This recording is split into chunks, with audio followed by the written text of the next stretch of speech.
G'day, we're here today with Angus Barrett.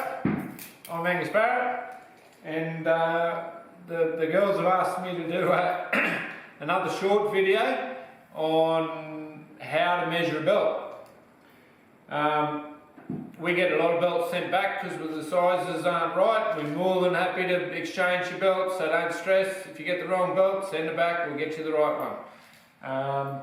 But the best way to measure your belt is pay absolutely no attention to your pant sizes, because it always changes.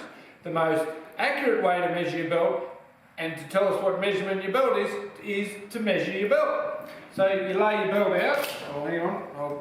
Excuse me. Take mine off. Right, so here's my belt. I've got the buckle tip, and what I call the buckle tip is that bit right there, and we have the hole that I use. I have 3 holes. I have one for Friday, one for Monday, and one for Wednesday. Right? Anyway, I'm one for winter and one for summer. I change a little bit. We have 3 holes, but I put 5 holes in all my belts, unless it's a kid's belt, and we give them 7 holes, and we start them on the first hole so that they can grow into the 7th hole. So the smallest hole, they'll grow out to the largest hole. Whereas with a belt for an adult, I'd try and get you into the first longest hole, so that you will stretch to the middle hole, and then in summer you might be into the shortest hole, the second shortest hole, and then in winter, when you've got shirts and singlets and skivvies on, you'll go out a hole. But ultimately there's 5 holes so that you have a middle, right? Or 2 middles, 1 middle, anyway. Right, so I'm measuring, the most important thing is I'm measuring from the buckle tip to the hole that I most use, which is that measurement right there, okay? So I lay my belt out, I get a tape measure, and I measure from there to there, and it's 37 inches, this belt, to the middle hole. And I wear like a 32 in Wrangler, or a 34 inch in like a cinch, so your jean size is nearly irrelevant or change. It changes all the time, so don't use it. Or I can measure my waist. So if I lift my jumper up here, don't go around your jumper, because your belt doesn't go around your jumper.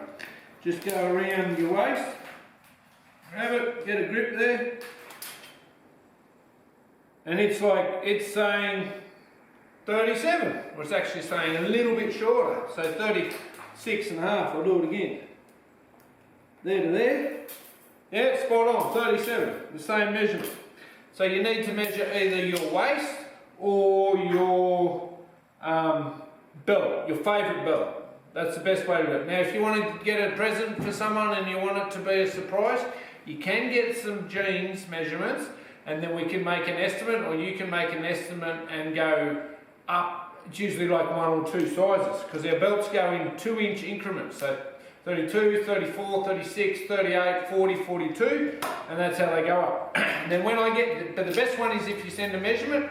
When I get your measurement, or when the girls get your measurement, they will lay our belt out, and they will find a belt for you.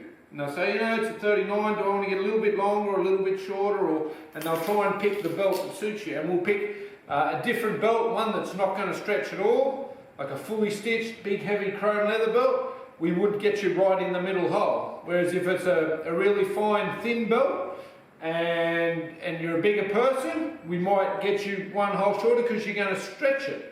If you're a thin person, like a 32, we would get you in pretty well a spot-on size, but we sort of can work that out. Anyway, moral of the story is the best way to know how to measure your belt or get your right belt is, if you can, which I'm sure most people can, get a tape measure and measure the belt that you have from the buckle tip to the hole where the 2 pieces of leather meet, or measure the waist over the clothes that you wear. Stay cool, have a good day, thanks.